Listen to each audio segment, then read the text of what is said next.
In a small coastal town where morning mist danced over cobblestone streets, two hearts were about to face the greatest test of their lives. Catherine Miller had always believed that love was found in quiet moments. The way William's eyes crinkled when he laughed, how he brought her coffee every morning without being asked, the gentle way he held her hand during their evening walks. She never imagined that love would reveal its truest form in the sterile corridors of a hospital, under fluorescent lights that never dimmed, where hope and fear walked hand in hand. What started as occasional fatigue and mysterious aches would soon transform into a battle that would either tear them apart or forge an unbreakable bond. This is not just a story about illness. It's about discovering that sometimes our darkest moments illuminate the brightest truths about who we are and who we choose to stand beside when the world feels like it's falling apart. When Catherine first felt the strange weakness creeping into her bones, she dismissed it as stress from her demanding job at the local library.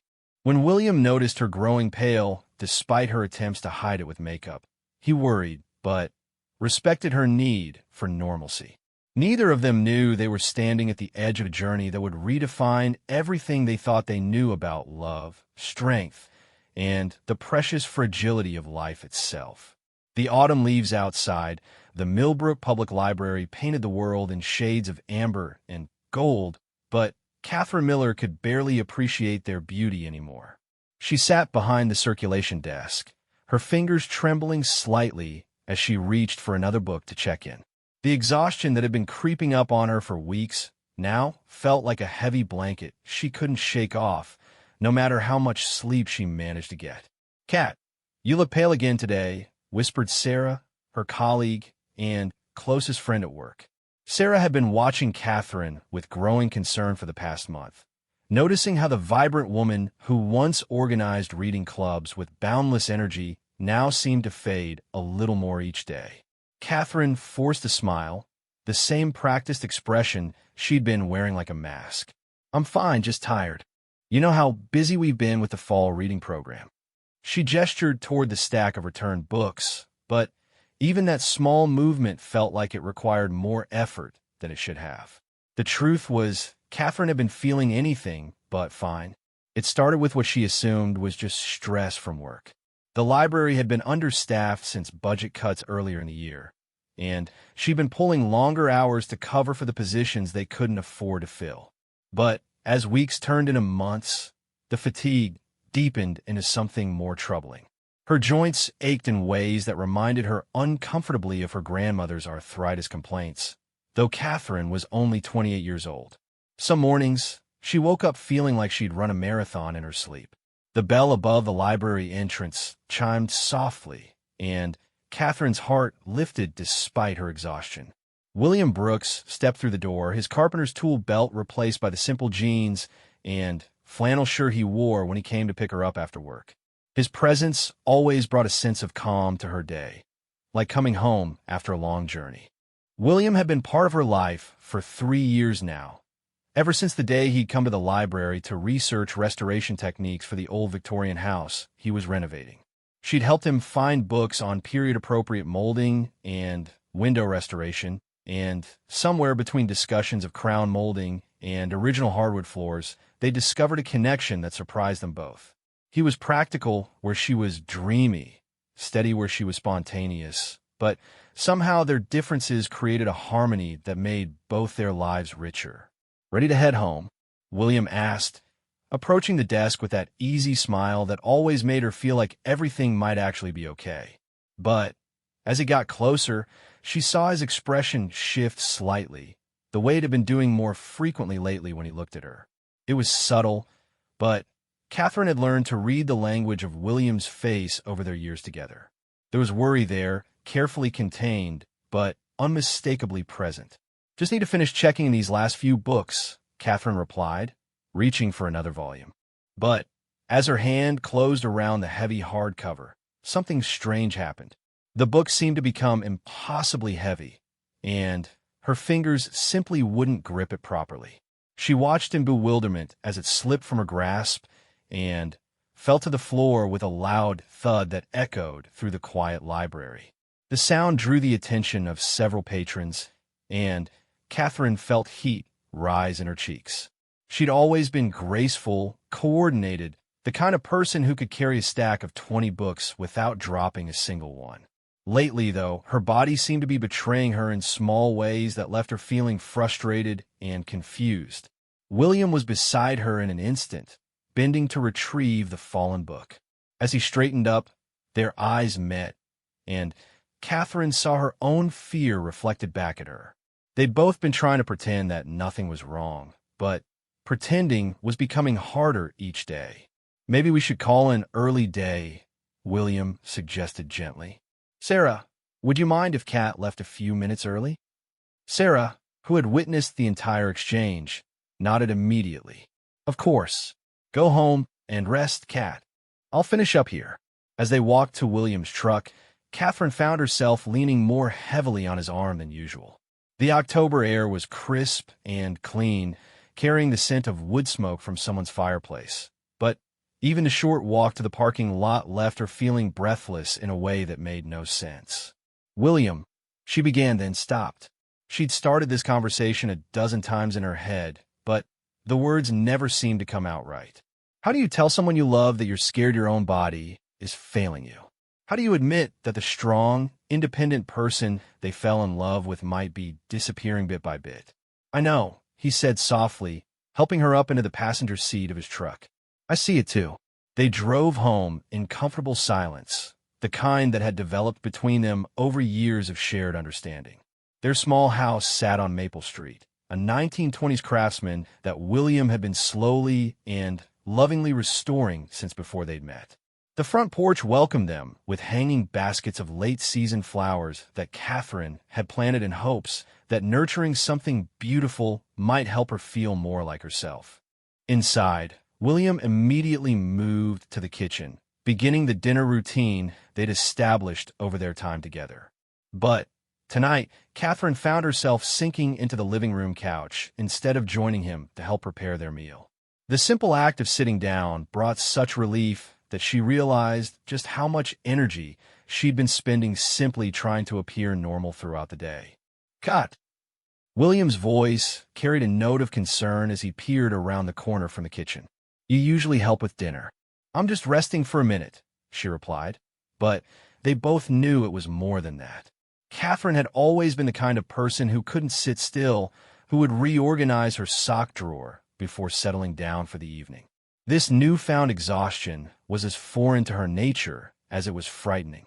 William abandoned the dinner preparation and came to sit beside her on the couch. Without saying anything, he gathered her into his arms, and Catherine allowed herself to truly relax for the first time all day. His heartbeat was steady against her ear, a rhythm that had become as familiar and comforting as her own breathing. We need to talk about this, he said finally, his voice vibrating through his chest. About what's been happening. Catherine closed her eyes, feeling tears threaten for the first time since this whole ordeal had begun. She'd been so focused on trying to maintain normalcy, on not worrying William, on convincing herself that whatever was wrong would simply go away on its own. But sitting here in his arms, feeling how her body seemed to ache down to her very bones, she couldn't pretend anymore. I'm scared, she whispered, the words barely audible.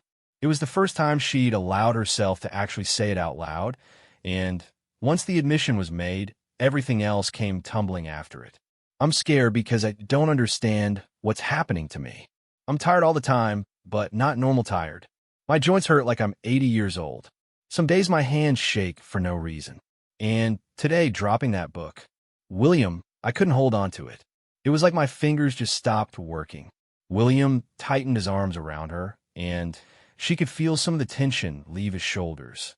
Later, she would understand that he'd been carrying his own fear about her condition, and that her willingness to finally acknowledge what they were both seeing came as a relief, even as it confirmed his worst worries.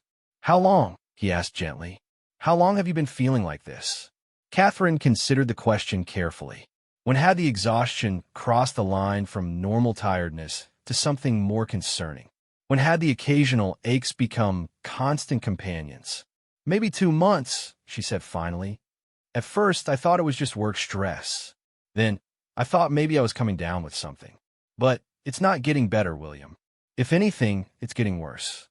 They sat together on the couch as the evening light faded outside their windows, holding each other while they both contemplated this new reality. Catherine had always been the healthy one in their relationship. While William dealt with the occasional back strain from his physical work, she'd been blessed with the kind of robust health that allowed her to take her body for granted. This change felt like a betrayal by her own flesh and blood. "We should make a doctor's appointment," William said eventually. "I know you hate going to doctors, but, Kat, this isn't something you can just push through." She nodded against his chest, knowing he was right, even though the thought of medical tests and uncertain diagnoses made her stomach clench with anxiety. "What if it's something serious?" she asked, voicing the fear that had been haunting her quiet moments for weeks. "Then, we'll deal with it," William replied without hesitation. "Whatever it is, we'll face it together." His certainty surprised her. In their 3 years together, they'd weathered typical relationship challenges, disagreements about money, conflicts with family members, the stress of William's business struggling during a slow season. But they'd never faced anything that threatened the fundamental assumptions about their future together. Catherine had always imagined they'd have years of health and vigor ahead of them, time to travel and maybe start a family, time to grow old together slowly and gracefully. "What if I'm sick for a long time?" she asked, needing to voice her deepest fear. "What if I become someone you have to take care of instead of someone you want to be with?" William pulled back enough to look at her directly, his brown eyes serious and intent. "Catherine Marie Miller," he said, using her full name the way he did when he wanted her to pay particular attention. "Do you remember what I said to you on our first anniversary?" She smiled despite her worry, remembering. They'd been sitting on this same couch, actually eating takeout Chinese food from cardboard containers because Catherine had attempted to cook something ambitious and failed spectacularly. "You said you loved me not just for who I was that day, but for who you saw me becoming." "That's right. And do you think serious illness changes who you are at your core?" Catherine considered this question carefully. Even in her fear and exhaustion, she could recognize that the essential parts of herself, her love of books and learning, her desire to help others, her appreciation for quiet moments and simple pleasures, remained unchanged. The illness, whatever it might be, was something happening to her body, not something rewriting her soul. "No," she said quietly. "I don't think it does." "Then we're going to be okay," William said simply. "Different than we planned, maybe, but okay." That night, they called Catherine's doctor and scheduled an appointment for the following week. As they went through their usual evening routine, William finishing the dinner he'd abandoned, Catherine forcing herself to eat despite her diminished appetite, both of them settling into bed earlier than usual. There was an underlying current of change in their relationship. Catherine found herself paying attention to William in new ways, noticing how he wordlessly adjusted his pace to match her slower movements, how he took over tasks she usually handled without making her feel diminished or incapable. There was a gentleness in his attention that went beyond his usual considerate nature, as if he was learning a new language of care. For his part, William found himself studying Catherine's face when she thought he wasn't looking, cataloging the subtle changes that had crept in over the past weeks. The slight shadows under her eyes that makeup couldn't quite hide. The way she moved more carefully, as if sudden movements might cause pain. The occasional wince she tried to suppress when she thought he wouldn't notice. As they lay in bed that night, Catherine curled against William's side with her head on his shoulder. Both of them stared at the ceiling and contemplated the uncertain road ahead. Neither of them slept well, but neither felt alone. Whatever was coming, they would face it as a team. The next morning brought Catherine's first truly bad day. She woke up feeling like she'd been hit by a truck, her joints stiff and painful in ways that made simple tasks like getting dressed feel monumental. William, who typically left for work early to beat the traffic to his current job site, took one look at her pale face and called in sick. "You don't have to stay home with me," Catherine protested weakly, though secretly she was grateful for his presence. The thought of spending the day alone with her own worried thoughts felt overwhelming. "Yes, I do," William replied matter-of-factly, already moving around their bedroom to gather comfortable clothes for her. "Today we rest, and we research, and we make sure you're as prepared as possible for that doctor's appointment." They spent the day on the couch, Catherine dozing fitfully while William researched her symptoms on his laptop.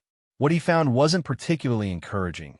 Her combination of fatigue, joint pain, and muscle weakness could indicate everything from a simple vitamin deficiency to autoimmune disorders with names he couldn't pronounce. But the research also gave him something concrete to focus on, a way to channel his worry into productive action. When Catherine was awake, they talked about practical things, how they might need to adjust their routines if her energy levels remained low, whether she should consider reducing her hours at the library, how they could modify their small house to make it more comfortable if mobility became an issue. These conversations were difficult but necessary, and Catherine found that addressing the practical aspects of potential illness helped reduce some of her anxiety about the unknown. By the time evening arrived, something subtle but significant had shifted between them. They'd faced their first real crisis together, looked it squarely in the eye, and made the decision to tackle it as a partnership. The fear was still there, lurking around the edges of their awareness, but it no longer felt quite so overwhelming when shared between two people who loved each other enough to be completely honest about their concerns. That night, as William helped Catherine into bed and tucked the covers around her with tender care, she realized that whatever challenges lay ahead, they'd already proven something important to themselves and to each other. Love, real love, didn't disappear in the face of difficulty. Instead, it adapted, deepened, and found new ways to express itself. "Thank you," she whispered into the darkness as William settled beside her. "For what?" he asked, though his voice suggested he might already know. "For not being afraid of this. For not making me feel like I'm broken." William reached for her hand under the covers, interlacing their fingers. "You're not broken, Kat. You might be sick, but you're not broken. And I'm not going anywhere." As Catherine finally drifted off to sleep, she carried with her the certain knowledge that whatever the coming days might bring, she wouldn't face them alone. In William, she'd found not just a partner for the good times, but a companion brave enough to walk with her through uncertainty and strong enough to help carry the load when she couldn't bear it all herself. The first chapter of their battle was ending, but their story, their real story of love tested and proven true, was just beginning. Dr. Rebecca Martinez had been practicing internal medicine for 15 years, long enough to recognize when a patient's symptoms painted a picture that required careful investigation. As she reviewed Catherine's file before their appointment, she noted the detailed list of symptoms that William had helped Catherine compile. Persistent fatigue lasting over 2 months, joint pain, and stiffness particularly severe in the mornings, muscle weakness, occasional low-grade fever, and episodes of what Catherine described as brain fog that made concentrating at work increasingly difficult. Catherine sat in the examination room, William beside her in the small plastic chair reserved for family members. She'd dressed carefully that morning, wanting to look as healthy and normal as possible, though she realized the irony of trying to hide her symptoms from the very person she needed to help identify them. William held her hand, his thumb moving in small, reassuring circles across her knuckles. "Tell me about when this all started," Dr. Martinez said, settling into her chair with Catherine's file open before her. Her voice was warm but professional, and Catherine found herself relaxing slightly despite her nervousness. Catherine recounted the progression of her symptoms, starting with the fatigue she'd initially attributed to work stress. Dr. Martinez listened carefully, occasionally asking clarifying questions that revealed the thoroughness of her approach. How severe was the joint pain on a scale of 1 to 10? Did the stiffness improve with movement or worsen? Had she noticed any skin changes, rashes, or sensitivity to sunlight? "I want to run some blood work," Dr. Martinez explained after completing her physical examination. "We'll check for several possibilities, autoimmune markers, inflammatory indicators, vitamin levels, thyroid function. Some of what you're describing could point to conditions like rheumatoid arthritis or lupus, but it could also be something much simpler like a severe vitamin deficiency or thyroid disorder. The words rheumatoid arthritis and lupus hung in the air like uninvited guests. Catherine had researched enough during the past week to know these were serious, chronic conditions that could significantly impact her life. She felt William's hand tightening around hers and drew strength from his steady presence. "How long before we know anything?" William asked, speaking for the first time since they'd entered the examination room. "I'll put a rush on the blood work. We should have preliminary results within 48 hours. Complete results by the end of the week," Dr. Martinez replied. "In the meantime, I want you to keep a symptom diary. Note your energy levels, pain levels, any new symptoms. This will help us establish patterns." As they left the medical office, Catherine felt a strange combination of relief and apprehension. Relief that they were finally taking concrete steps to understand what was happening in her body, but apprehension about what those steps might reveal. The blood draw had been routine, but somehow having her blood sent away for analysis made everything feel more real, more serious. "Ice cream," William announced as they reached his truck. "What?" Catherine looked at him in confusion. "We're going to get ice cream," he said firmly, "because we just did a hard thing, and hard things deserve ice cream rewards." Despite everything, Catherine found herself laughing. It was such a perfectly William response, practical, optimistic, and focused on the immediate moment rather than the uncertain future. They drove to Scoops, the small ice cream shop downtown that had been a fixture of their relationship since their early dating days. Catherine ordered her usual strawberry cone, while William got chocolate chip cookie dough. They sat at one of the small outdoor tables, eating ice cream in the crisp October air while watching the world go by. For a few minutes, they could almost pretend they were just a normal couple enjoying an afternoon treat, not two people waiting for test results that might change everything. "Whatever happens," William said suddenly, looking directly at her, "I want you to know that this doesn't change how I feel about you. It doesn't change our plans or our future. It just changes how we might need to approach things." Catherine felt tears prick her eyes, not from sadness, but from the overwhelming relief of being completely understood by another person. "I love you," she said simply, meaning more deeply than she ever had before. "I love you too," he replied. "Sick or healthy, good days or bad days. That's not going to change." The next 2 days crawled by with agonizing slowness. Catherine tried to maintain her normal routine, but her body seemed determined to remind her that normal might be a thing of the past. She had to leave work early on Thursday when a wave of exhaustion hit her so suddenly that she nearly fell asleep at the circulation desk. William picked her up without question or complaint, and they spent the evening quietly at home, Catherine resting while William worked on refinishing a vintage chest of drawers he'd found at an estate sale. Friday morning brought the call they'd been both anticipating and dreading.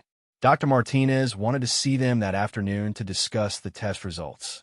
The fact that she wanted to see them in person rather than simply calling with the results told Catherine everything she needed to know about the seriousness of the situation. "We'll face whatever this is together," William reminded her as they sat in the waiting room for the second time that week. Catherine nodded, trying to project confidence she didn't entirely feel. Dr. Martinez's expression was serious, but not grim, as she welcomed them back into her office. "I have your results," she began, "and while I know this isn't what you wanted to hear, I want you to know that what you're dealing with is manageable." Catherine's heart rate quickened.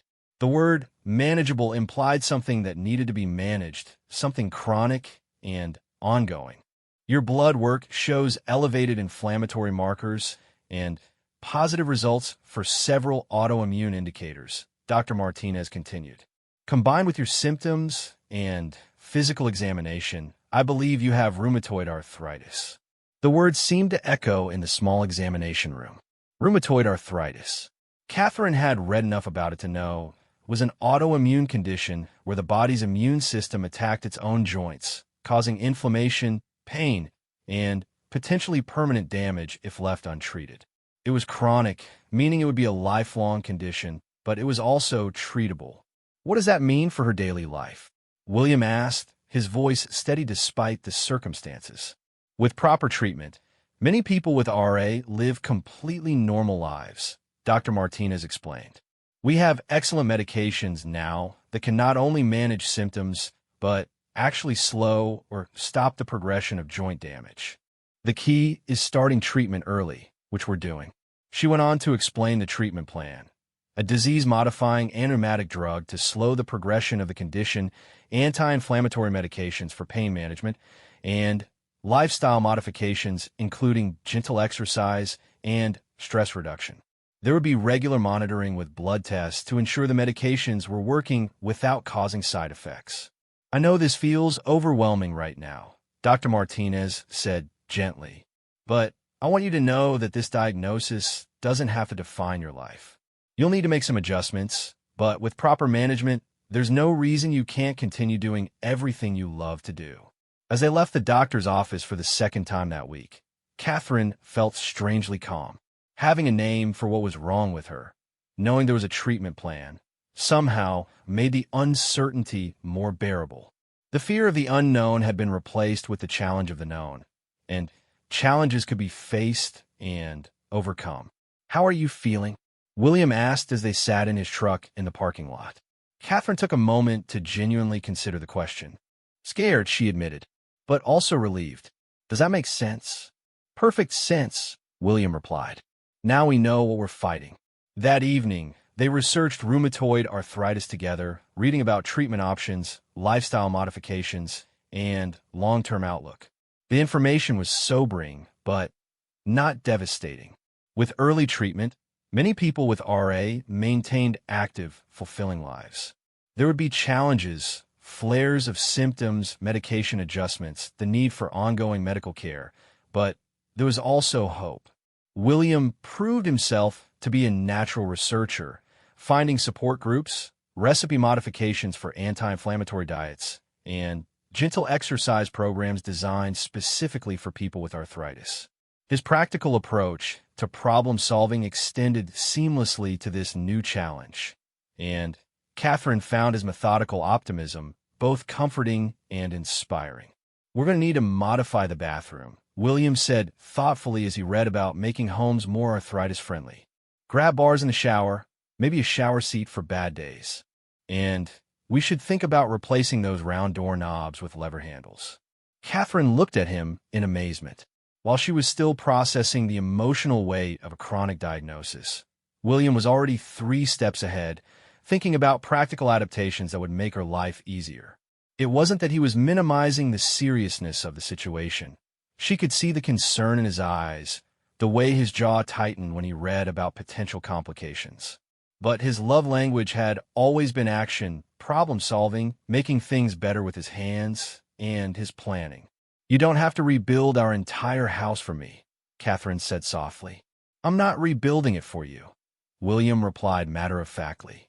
"I'm modifying it for us. This is our challenge now, not just yours." Starting the medication regimen proved to be its own adventure. The disease-modifying drug required regular blood tests to monitor for side effects, and the initial weeks involved adjusting dosages and adding supplements to counteract potential complications. Catherine experienced some nausea and fatigue as her body adjusted to the new medications, which was frustrating when she'd hoped to immediately feel better. William became an expert at creating gentle, anti-inflammatory meals that were both nutritious and appealing even when Catherine's appetite was diminished. He researched recipes from Mediterranean and Asian cuisines known for their anti-inflammatory properties, and their kitchen began to smell of turmeric, ginger, and garlic rather than the simple comfort foods they'd previously favored. "How are you not tired of taking care of me?" Catherine asked one evening as William brought her a cup of golden milk tea, a turmeric-based drink he'd learned to make after reading about its anti-inflammatory properties. William sat beside her on the couch, pulling her feet into his lap to massage them gently. Another new evening ritual that helped with her joint stiffness. "Kat, do you remember when I hurt my back last year, and couldn't work for 3 weeks? She nodded, remembering how frustrated William had been during his forced inactivity. Did you get tired of bringing me ice packs and helping me in and out of bed? He asked. Of course not, Catherine replied immediately. That's completely different. How is it different? Catherine opened her mouth to explain, then realized she couldn't articulate why it seemed different to her. When William had been injured, caring for him had felt natural, necessary, an expression of her love rather than a burden. But accepting care felt different somehow, more vulnerable and uncertain. I think, William said gently, continuing to massage her feet, that you're having trouble believing you're worthy of being cared for when you're not at your strongest. But, Kat, love isn't conditional on being strong or healthy or productive. Love is what makes us want to take care of each other, especially when things are hard. The wisdom in his words settled over Catherine like a warm blanket. She was beginning to understand that her illness was teaching them both things about their relationship that they might never have learned otherwise. William was discovering depths of nurturing and patience he hadn't known he possessed, while Catherine was learning to accept care and support without feeling diminished by her need for it. The real turning point came about 6 weeks after starting treatment. Catherine woke up one morning and realized she'd slept through the night without waking up from joint pain. The persistent fatigue that had become her constant companion had lifted enough that she felt genuinely rested for the first time in months. The improvement was gradual but undeniable. I think the medication is working, she told William over breakfast, hardly daring to hope. William's face lit up with the kind of joy that comes from watching someone you love begin to heal. How do you feel? Like myself, Catherine said, realizing as she spoke how true it was. I feel like myself again. That day at work was the best she'd had in months. Her energy lasted throughout the day. Her concentration was sharp, and she found herself genuinely enjoying interactions with library patrons in a way that had been difficult during her worst symptoms.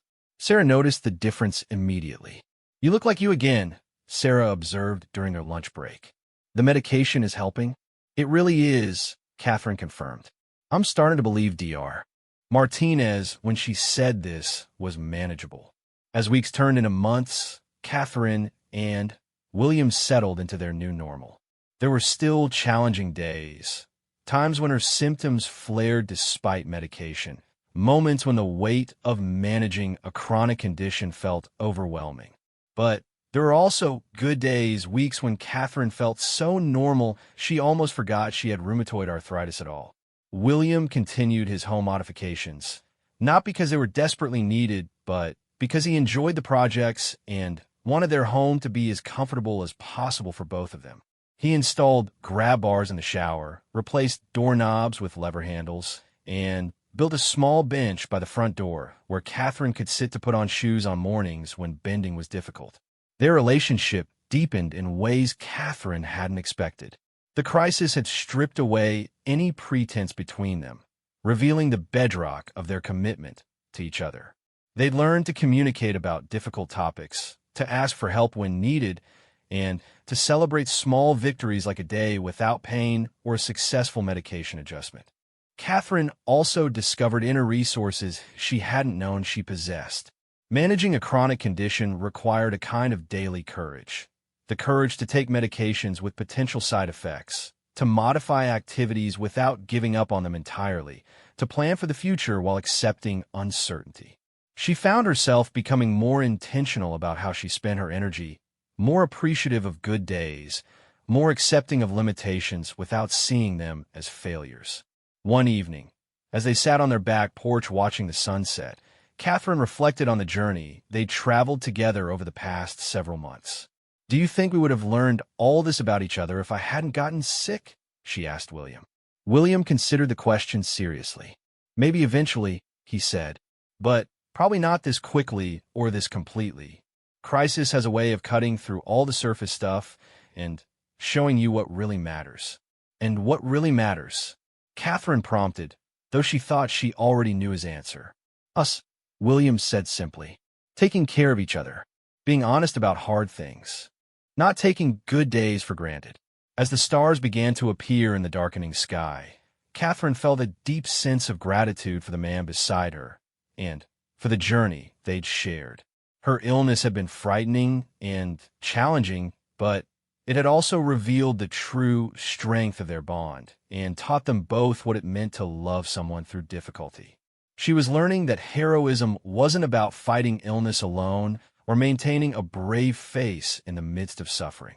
Real heroism was quieter and more sustainable.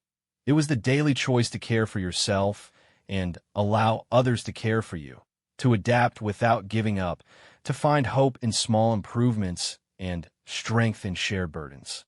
Their story was far from over, but Catherine knew now that whatever challenges lay ahead, they would face them together with the knowledge that their love was strong enough to weather any storm. Spring arrived early that year, bringing with it a sense of renewal that Catherine felt both in the world around her and within herself. 6 months into her treatment for rheumatoid arthritis, she had found a rhythm that worked for her body and her life.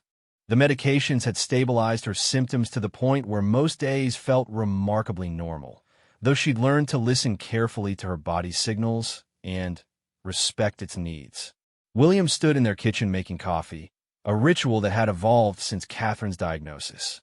Instead of the quick, utilitarian coffee preparation of their past, he now took time to brew coffee slowly, adding the anti-inflammatory spices Catherine's nutritionist had recommended. The kitchen smelled of cinnamon and cardamom, scents that had become associated with healing and care in their home. "Dr. Martinez wants to reduce one of my medications," Catherine announced, looking up from the medical portal message on her phone. "My inflammatory markers have been consistently low for 3 months now." William turned from the coffee maker, his face brightening with the kind of cautious optimism they'd both learned to cultivate. Good news about Catherine's health was always celebrated, but they'd also learned that managing a chronic condition was a long-term endeavor with ups and downs. "That's wonderful news. How do you feel about reducing it?" "Nervous," Catherine admitted honestly. "What if my symptoms come back?" This kind of conversation had become natural between them, discussing medical decisions, weighing benefits and risks, supporting each other through the anxiety that came with managing a chronic condition. William had accompanied her to enough doctor's appointments to understand her treatment protocol almost as well as she did, and Catherine had learned to include him in medical decisions that affected their shared life. "What did Dr. Martinez say about monitoring?" William asked, bringing her coffee and settling into the chair across from her at their small kitchen table. "Weekly blood work for the first month, then monthly if everything looks good," Catherine replied. "And I'm supposed to call immediately if I notice any increase in symptoms." "That sounds like a reasonable plan," William said. "And if you need to go back to the higher dose, that's okay too." Catherine smiled, appreciating how William had learned to discuss her medical care without making her feel fragile or overly managed. In the early months of her diagnosis, they both struggled with finding the right balance between vigilance and normalcy. William had initially approached her care with the same intensive attention he brought to complex carpentry projects, researching every detail and wanting to control every variable. Catherine had felt simultaneously grateful for his dedication and overwhelmed by the intensity of his focus on her condition. They needed to have several honest conversations about boundaries and autonomy before finding their current approach. Catherine needed to feel like she was still the primary decision-maker about her own health, while William needed to feel like he was contributing meaningfully to her care. Their solution had been to establish clear roles. Catherine managed her daily medications and symptoms, kept track of appointments, and made final decisions about treatment changes. William handled research, meal planning to support her anti-inflammatory diet, home modifications for comfort, and emotional support during difficult days. Speaking of monitoring, Catherine said, pulling up another message on her phone, "The arthritis support group is meeting Thursday evening if you want to go with me." William nodded immediately. They'd been attending the monthly support group meetings for the past 4 months, initially on Dr. Martinez's suggestion, but now because they genuinely found value in connecting with other couples navigating similar challenges. The group met at the community center downtown and included people at all stages of living with various forms of arthritis.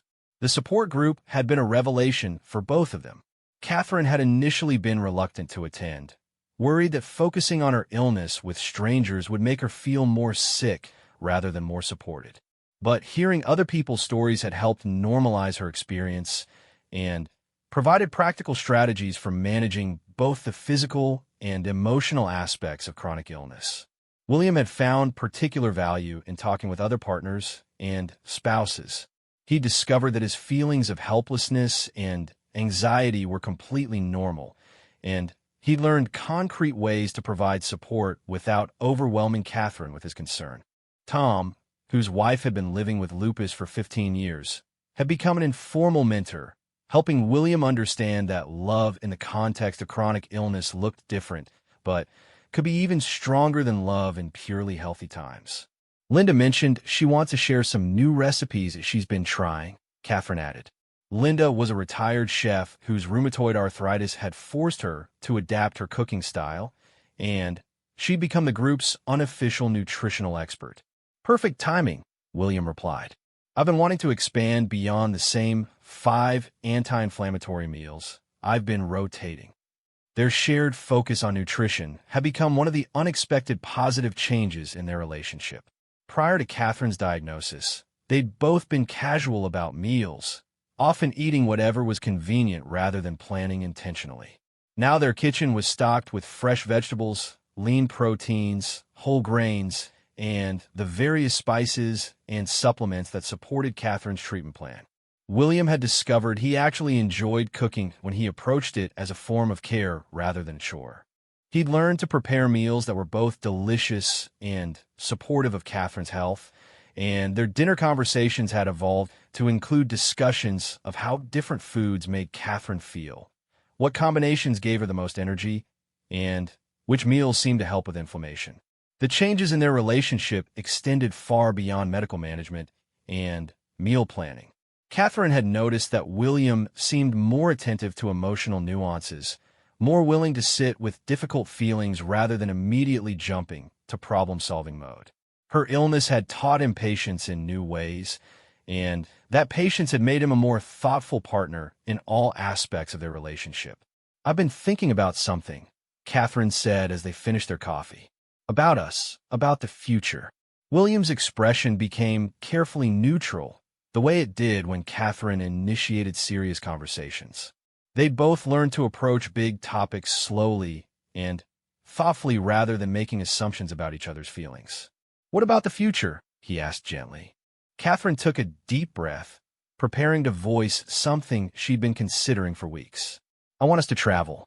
Not huge, ambitious trips, but I want to see places we've talked about. I know we need to be careful about planning around my medical needs, but I don't want my diagnosis to become an excuse for putting our dreams on hold. William's face relaxed into a genuine smile. Where do you want to go? Remember that bed and breakfast in Vermont we saw online? The one with the hiking trails and the farm-to-table restaurant? Catherine had been thinking about this specific destination for months.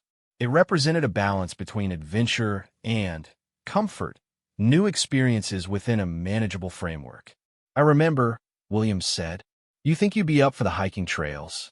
Maybe not the advanced trails, but Dr. Martinez said gentle exercise is good for my joints. And if I have a bad day, we could just enjoy the scenery and the good food. William reached across the table to take her hand. I love this idea. Let's start planning it. The enthusiasm in his voice reminded Catherine of the man she'd fallen in love with, the one who approached new projects and possibilities with optimistic energy. She'd worried sometimes that her illness had fundamentally changed William, making him more cautious and protective. But she was beginning to see that he'd simply learned to channel his natural optimism in new directions. They spent the rest of the morning researching the Vermont bed and breakfast, reading reviews, and checking the accessibility of various hiking trails in the area. Catherine found herself genuinely excited about the prospect of travel in a way she hadn't been since her diagnosis. For months, the future had felt constrained by medical appointments and treatment schedules. Planning a trip reminded her that chronic illness was a condition to be managed, not a prison that confined her to a limited life. "We should probably talk to Dr. Martinez about traveling with medications," William suggested practically. "Make sure we have everything we need for the trip. And research medical facilities in the area, just in case," Catherine added. This kind of additional planning had become second nature for them. They approached all their activities now with backup plans and contingencies, not from excessive worry, but from practical preparation. That afternoon, William returned to work on the custom kitchen cabinets he was building for a client, while Catherine went back to her job at the library. Her work schedule had evolved since her diagnosis. She now worked 4 days a week instead of 5, a change that had initially felt like a defeat, but had proven beneficial for managing her energy levels and reducing stress. The reduced schedule had also allowed Catherine to pursue a project she'd been passionate about for years, but hadn't had time to develop. She was creating a resource collection for people dealing with chronic illness, including books, audiobooks, DVDs, and informational materials about various conditions and coping strategies. The project combined her professional expertise as a librarian with her personal experience as someone navigating chronic illness. "How's the chronic illness collection coming along?" asked Sarah as they worked together to process returned books. "Really well," Catherine replied, feeling a genuine sense of accomplishment. "I've got approval to dedicate a whole section to it, and I'm working with local support groups to identify the most helpful resources." Sarah, who had watched Catherine's journey from the beginning, shook her head in amazement. "You've turned this whole experience into something that will help other people. That's incredible." Catherine paused in her work, considering Sarah's observation. She hadn't consciously set out to transform her illness experience into a form of service, but she realized that helping others had become a natural extension of her own healing process. Understanding rheumatoid arthritis, learning to manage it effectively, developing coping strategies, all of this knowledge felt too valuable to keep to herself. "I think it helps me process everything I've learned," Catherine said thoughtfully. "When I can organize information in a way that might help someone else who's going through what I went through, it makes my own experience feel more meaningful." Later that week, at the arthritis support group meeting, Catherine found herself sharing her Vermont travel plans with the group. The response was overwhelmingly positive, with several other members offering practical advice about traveling with medications and managing symptoms while away from familiar routines. "The key is not to overplan," advised Margaret, a woman in her 60s who'd been living with rheumatoid arthritis for over a decade. "Plan for your needs, but leave room for spontaneity." "Some of my best travel experiences happened when I abandoned my careful schedule and just went with the flow." William, sitting beside Catherine in the circle of folding chairs, listened attentively to the advice from more experienced travelers. He learned that the support group was valuable not just for emotional support, but for practical wisdom from people who'd navigated similar challenges for years. After the meeting, as they drove home through the quiet suburban streets, Catherine reflected on how much their life had changed and how much it had stayed the same. The external circumstances were different: regular medical appointments, medication schedules, modified activities. But the core of their relationship, the fundamental way they cared for each other and supported each other's dreams, had not only remained intact but had grown stronger. "Do you ever miss the way things used to be?" Catherine asked William as they pulled into their driveway. William considered the question seriously, a habit he developed of thinking carefully before answering her deeper questions. "I miss the simplicity sometimes," he said finally. "Not having to think about medication, timing, or plan activities around energy levels." "But, Kat, I don't miss who we were before all this." "What do you mean?" Catherine asked, curious about his perspective. "Before your diagnosis, we were happy, but we were also kind of coasting," William explained as they sat in the parked truck.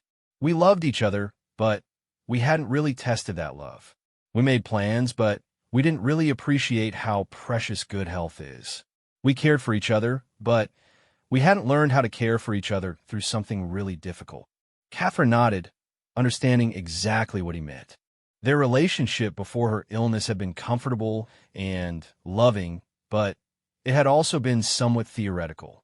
They'd committed to each other in sickness and health without really understanding what that meant in practical terms. Now we know what we're capable of, William continued. We know we can handle scary medical news together. We know how to research solutions and adapt to new circumstances. We know how to communicate about difficult topics and support each other through uncertainty. That knowledge makes me more confident about our future, not less. As they walked into their house, Catherine felt a deep sense of gratitude for the man beside her and for the journey they'd traveled together. Her illness had been unwelcome and challenging, but it had also revealed strengths in their relationship that might have remained dormant otherwise. They'd learned to love each other not just in spite of difficulty, but because of how they'd faced difficulty together. The Vermont trip was still weeks away, but Catherine was already learning that the anticipation of shared adventures was almost as valuable as the adventures themselves. Planning the trip together, researching activities, imagining themselves in new places, all of it reminded them that chronic illness was just one aspect of their life together, not the defining feature. That night, as they went through their established evening routine, William preparing Catherine's medication organizer for the following week, Catherine updating her symptom diary, both of them settling in a bed with books and herbal tea, Catherine felt a profound sense of contentment. She was learning that heroism in the face of chronic illness wasn't about dramatic gestures or inspiring speeches. It was about the quiet daily choices to care for yourself and allow others to care for you, to adapt without giving up, to plan for the future while accepting uncertainty. It was about discovering that love could deepen and strengthen through challenge rather than being weakened by it. As she drifted off to sleep beside William, Catherine carried with her the certain knowledge that whatever the future held, good days and difficult days, new symptoms to manage or continued stability, adventures to share or quiet moments to treasure, they would face it all together with the wisdom they'd gained, and the love they'd proven was strong enough to weather any storm. The Vermont bed and breakfast exceeded all of Catherine and William's expectations. Nestled in a valley, surrounded by rolling hills painted in autumn colors, the inn felt like stepping into a postcard of New England charm. Their room featured a stone fireplace, handmade quilts, and windows that overlooked the organic garden where many of their meals would be sourced. Catherine stood at the window on their first morning, watching the mist rise from the distant mountains while William showered. She felt remarkably good, better than she had in months, actually. The change of scenery, the absence of daily routines and responsibilities, and the clean mountain air seemed to be agreeing with her. She'd been worried that travel might trigger a symptom flare, but the opposite appeared to be happening. "How are you feeling?" William asked as he emerged from the bathroom, already attuned to reading her energy levels and comfort. "Really good," Catherine replied, surprised by how true it was. "I feel light, like I could actually do some hiking today." William's face lit up with the kind of joy that came from seeing her feel well. Over the months since her diagnosis, they'd both learned to celebrate good days without taking them for granted, knowing that her symptoms could be unpredictable despite generally effective treatment. They spent the morning on an easy trail that wound through maple and birch forests, the fallen leaves creating a golden carpet beneath their feet. Catherine set the pace, and William followed, both of them learning to appreciate this new rhythm of experiencing the outdoors together. Before her diagnosis, William had sometimes pushed for longer or more challenging hikes, while Catherine had occasionally felt pressured to keep up with his more ambitious pace. Now they moved together at a speed that felt sustainable and enjoyable for both of them. "I had forgotten how much I love being in the woods," Catherine said as they paused at a small overlook. The valley spread below them, a patchwork of farms and forests that seemed to represent everything peaceful about rural New England. "Me too," William agreed. "I think I got so focused on adapting our lives to your diagnosis that I forgot we could still do things like this." It was an honest admission that reflected something they'd both been learning about living with chronic illness. The initial months after diagnosis had been consumed with medical management, lifestyle adjustments, and learning to navigate a new normal. But gradually they were discovering that chronic illness was a condition to be managed within their life, not the condition that defined their entire existence. They hiked for 2 hours, covering less distance than they might have in their pre-diagnosis days, but enjoying it more fully. Catherine's joints felt surprisingly good, and her energy remained steady throughout the morning. By the time they returned to the inn for lunch, they were both glowing with fresh air and exercise. "Tomorrow we should try the longer trail," Catherine suggested over lunch, feeling emboldened by her body's positive response to the activity. William nodded enthusiastically, but she noticed the slight pause before his agreement. The momentary calculation he now automatically did whenever she suggested increased activity. It wasn't doubt about her judgment, she'd learned, but the protective instinct that had developed since her diagnosis. "What if we plan to do the longer trail, but bring a backup plan?" William suggested. "That way we can be ambitious, but not committed to pushing through if you're not feeling it." This kind of flexible planning had become one of their most effective strategies for managing uncertainty.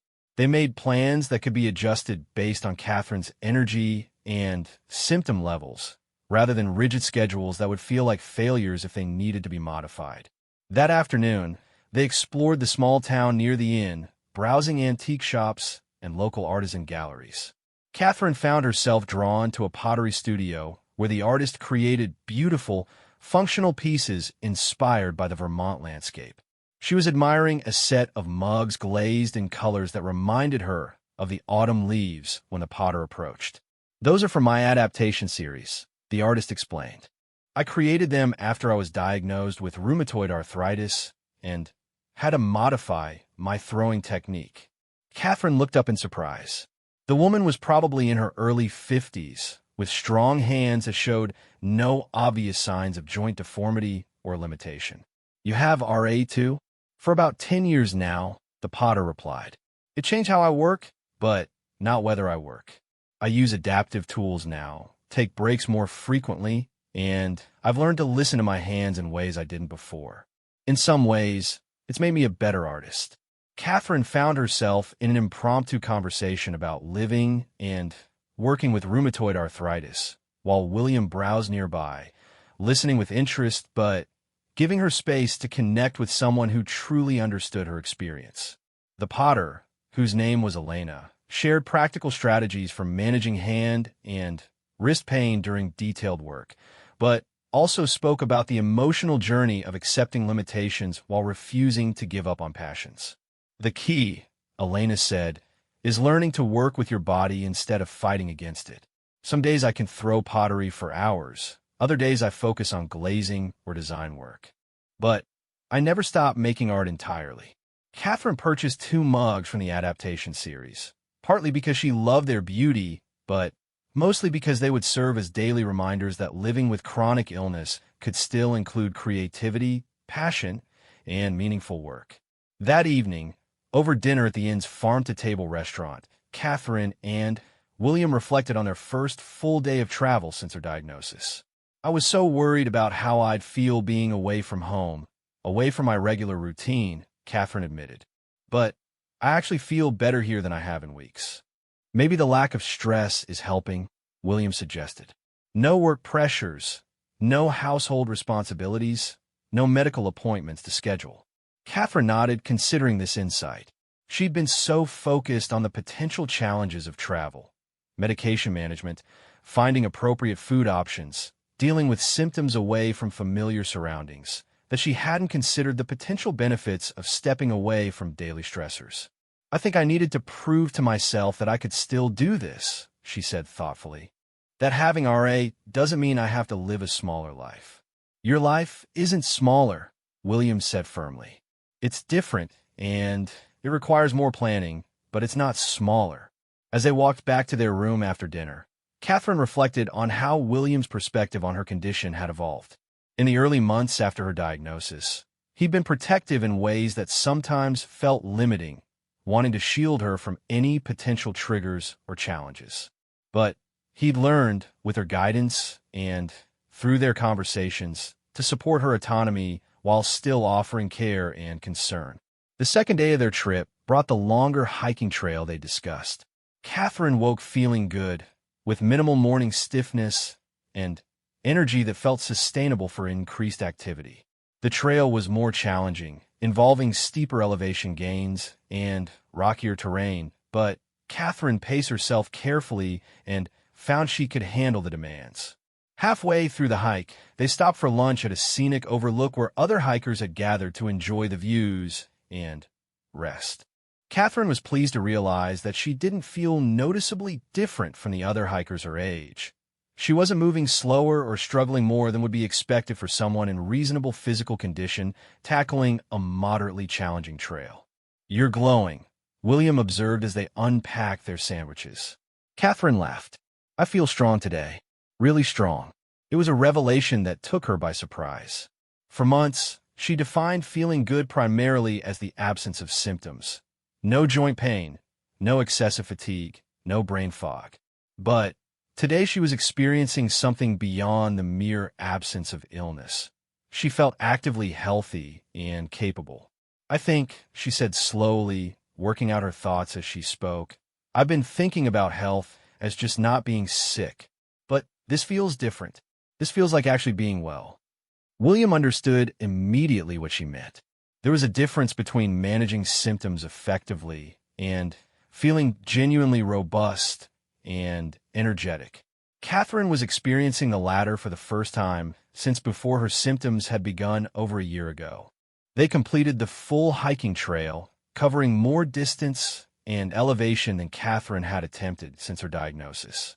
By the time they returned to the inn in the late afternoon, Catherine was tired but satisfied, the kind of pleasantly exhausted that comes from challenging your body appropriately rather than the bone-deep fatigue that had characterized her worst symptom days.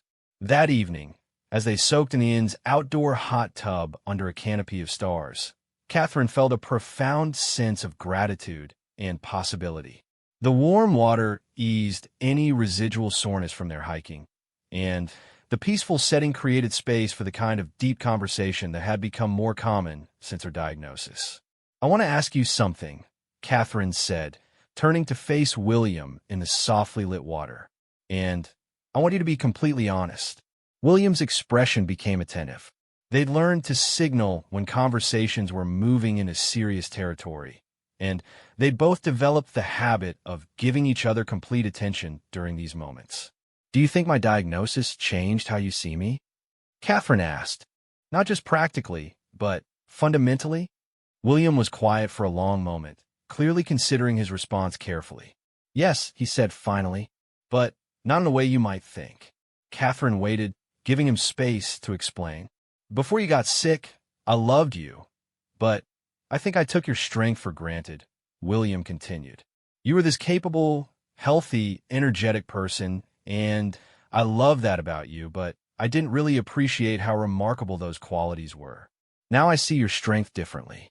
When you get up on a day when your joints hurt and you still go to work, when you research treatment options and advocate for yourself with doctors, when you push yourself to try new things despite uncertainty about how you'll feel, that kind of strength is more impressive to me than anything you did when being strong was easy." Catherine felt tears prick her eyes, not from sadness, but from the relief of being truly seen and valued. "I also see your vulnerability differently," William added. "Before, you were so independent that you sometimes shut me out when things were difficult. Now you let me help you, and you trust me with your fears and concerns. That vulnerability has made our relationship deeper and more honest." "So you don't see me as diminished by being sick?" Catherine asked, voicing one of her persistent fears. "Cat," William said, reaching for her hands under the water, "I see you as more yourself than ever. Illness stripped away all the superficial stuff and left the essential Catherine, your curiosity, your compassion, your determination, your ability to find meaning in difficult experiences. Those qualities are stronger now, not weaker. As they sat together in the warm water, surrounded by the peaceful Vermont night, Catherine felt something shift inside her. For months, she'd been focused on getting back to who she was before her diagnosis, returning to her previous level of health and activity.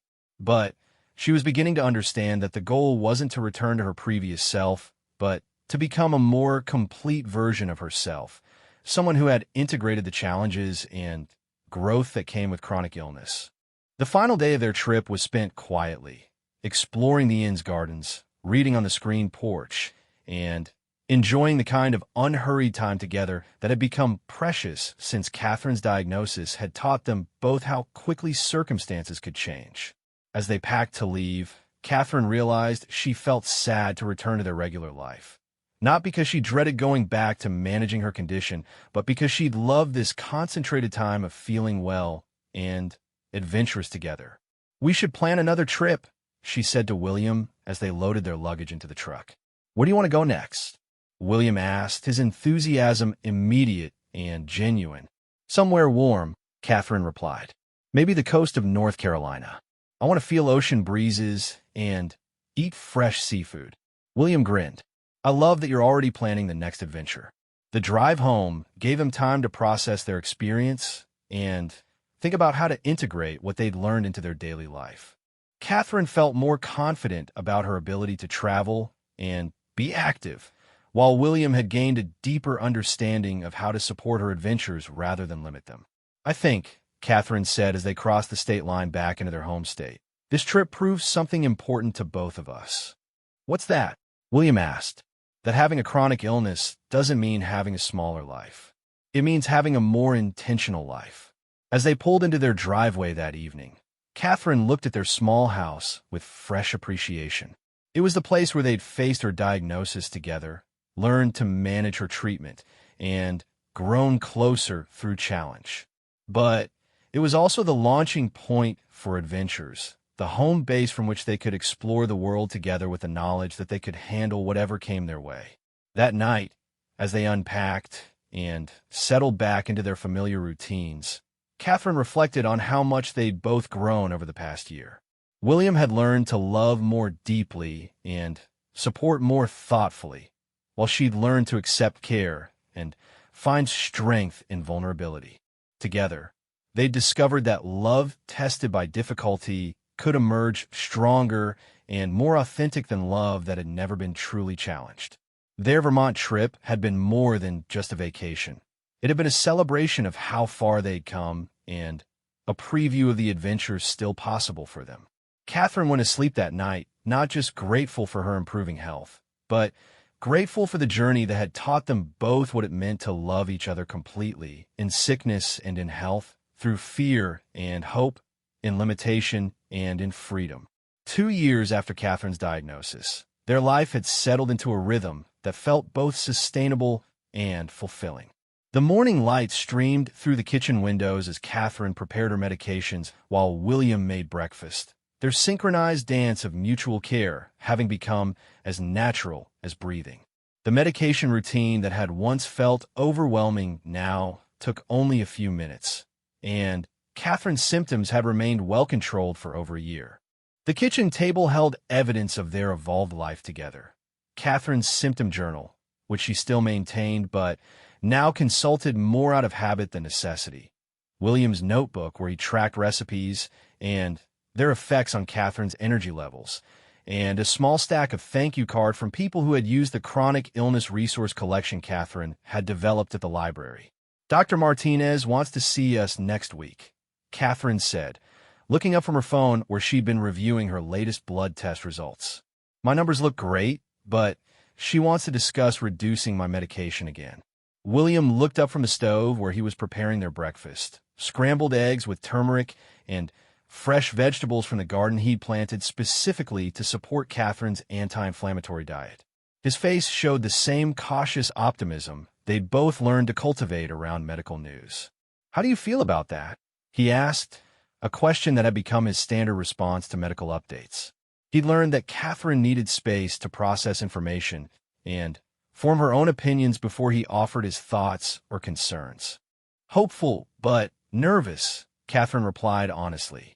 Part of me wants to reduce the medications because I feel so good, but another part of me wonders if I feel good because of the medications. This kind of nuanced thinking about her treatment had developed over months of experience with medication adjustments. Catherine had learned to trust her body's signals while also respecting the complexity of managing a chronic condition that could be unpredictable despite effective treatment. As they ate breakfast together, Catherine reflected on how much their relationship had deepened since her diagnosis. The crisis had revealed strengths in their bond that might have remained hidden if they'd never faced serious challenges together. But more than that, the ongoing process of managing her condition had taught them both new ways of loving and supporting each other. William had evolved from a man who showed love primarily through practical problem solving to someone who could sit with uncertainty and provide emotional support without trying to fix everything immediately. Catherine had learned to accept care and support without feeling diminished, and to communicate her needs clearly rather than trying to maintain independence at all costs. Sarah mentioned that the Chronic Illness Support Collection has been so popular that the library board wants to expand it, Catherine said, sharing news from her work that had become increasingly meaningful to her. That's wonderful, William replied, genuine pride in his voice. You've created something that's helping so many people. Catherine's work at the library had evolved significantly since her diagnosis. Her personal experience with chronic illness had given her insights into the information needs of people facing health challenges, and she'd become the library's unofficial specialist in health and wellness resources. The collection she'd started had grown to include not just books and DVDs, but also connections to local support groups, information about adaptive technologies, and resources for family members and caregivers. I've been thinking about going back to school, Catherine said, voicing an idea that had been developing for months. Maybe getting a degree in health education or counseling. I love my work at the library, but I think I could help people in even more ways. William set down his coffee mug and looked at her with interest. They'd learned to take each other's dreams seriously, even when they represented significant changes or challenges. Tell me more about what you're thinking, he said. Catherine had been researching programs that would allow her to combine her love of information and education with her growing passion for supporting people through health challenges.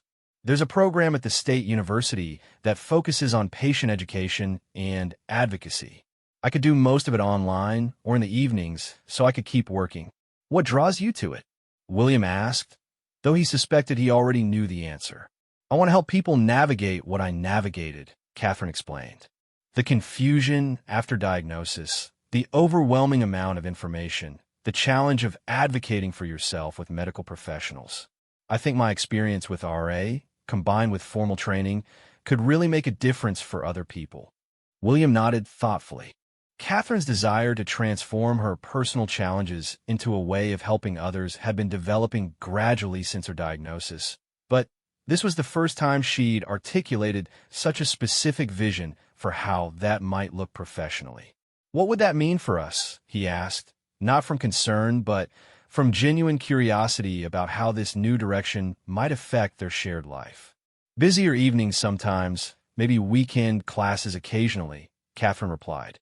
But, William, I feel like this is what I'm supposed to do. Like my diagnosis wasn't just something that happened to me, but something that prepared me to help other people. Then, we'll make it work, William said simply. If this feels right to you, we'll figure out how to support it. This kind of unequivocal support had become characteristic of their relationship since Catherine's diagnosis. They'd learned to trust each other's instincts and dreams, knowing that challenges could be managed if they faced them together. Later that morning, Catherine met with Linda from their support group at a local cafe. Linda had become a close friend over the past year, and their monthly coffee dates had evolved into a source of both practical advice and emotional support for both women. You look wonderful, Linda observed as Catherine approached their usual table. Are you still feeling as good as you did after your Vermont trip? Even better, Catherine replied honestly. I think I've finally found a balance that works for me.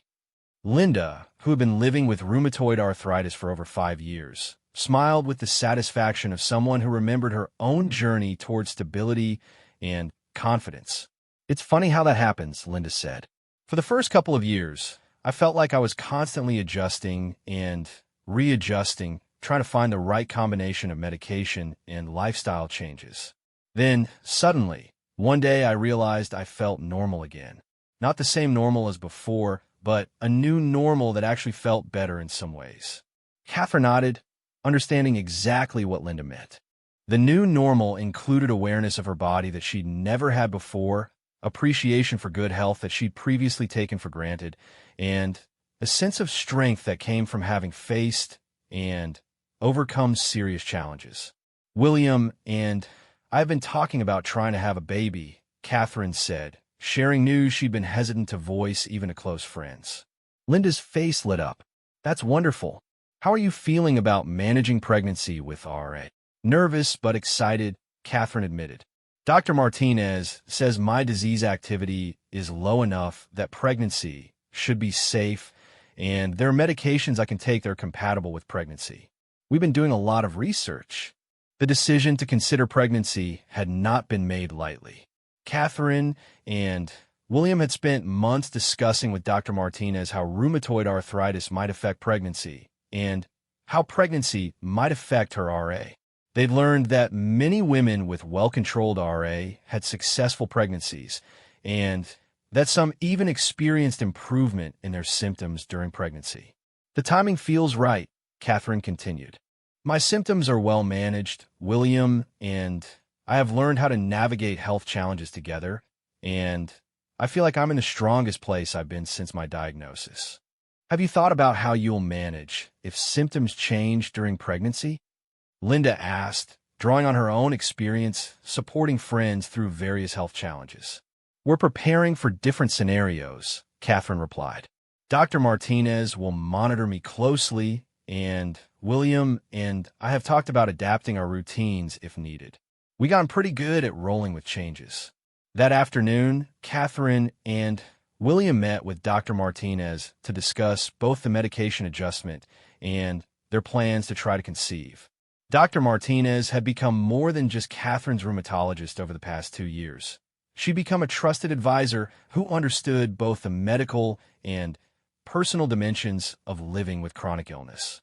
"Your disease activity has been consistently low for over a year," Dr. Martinez explained as she reviewed Catherine's latest test results. "I think we can safely reduce your methotrexate and see how you do with a lower dose." "And regarding pregnancy?" Catherine asked. "I think the timing is good," Dr. Martinez replied. "We'll need to make some medication adjustments when you're ready to start trying, but your overall health is excellent and your RA is well controlled. Many of my patients with RA have had very successful pregnancies."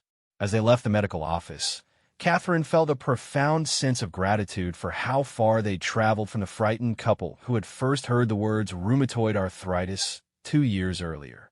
They'd gone from seeing her diagnosis as a limitation to viewing it as part of their shared story that had made them stronger and more intentional about their life together. "I love that we can plan for a family now," William said as they walked to the parking lot.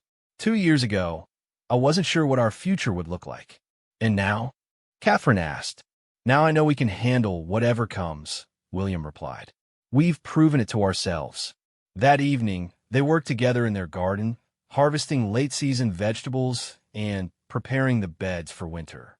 The garden had become one of their favorite shared projects, combining William's practical skills with Catherine's research into plants that supported her anti-inflammatory diet. But more than that, it had become a living symbol of their ability to nurture something beautiful together. "Do you remember what you said to me right after my diagnosis?" Catherine asked as they worked side by side in the fading light.